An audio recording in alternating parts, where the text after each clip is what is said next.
I mean, I guess we all know that we're all slowly dying, but I guess the number 50 brings you closer to the concept of dying because, half of your life is over, most likely. I was reading an article the other day that said if you can get through the next 10 to 12 years, there will be scientific innovation that will allow you to stay alive and remain healthy until you're like 120 years old.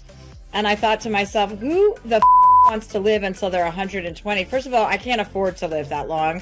Second, what am I going to be doing stand up at 120? Like I have no desire to see what this world is coming to. I've seen enough. It's a wrap, So I think not being scared of death, which I really never have been. I'm not scared to die. I'm pretty scared not to live. I feel passionately about being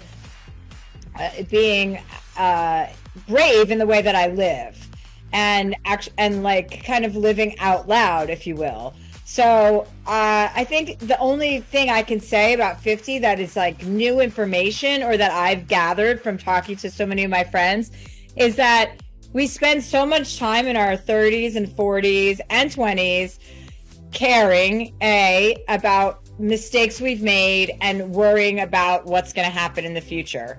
My whole 20s was spent worrying about when I was going to make it, when I was going to be independent enough to be financially independent, when I was going to have enough money to have, all the things that I want and not to be reliant on another person.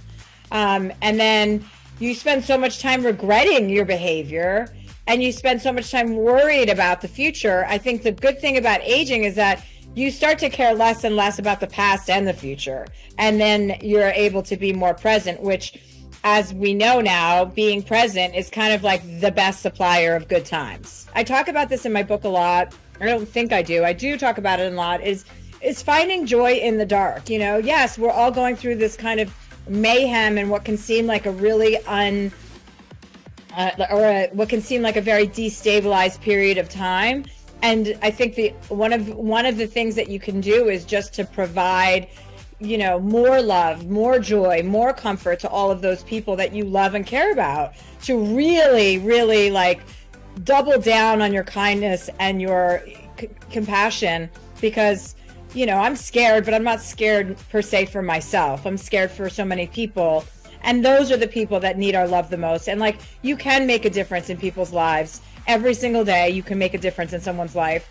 And if we choose to do that, then, you are bringing the vibe higher. You are making the world a better place. And even if it's only one or two people that you come into contact with in a week, it doesn't matter. There's a domino effect to that. And I think that's pretty powerful and not talked about enough, or not, I shouldn't say it's not talked enough about, because it is, but it's not taken seriously, because it's not a measurable thing.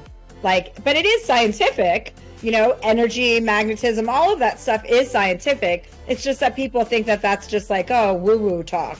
You're like, well, it's actually not really woo-woo. It's pretty concrete.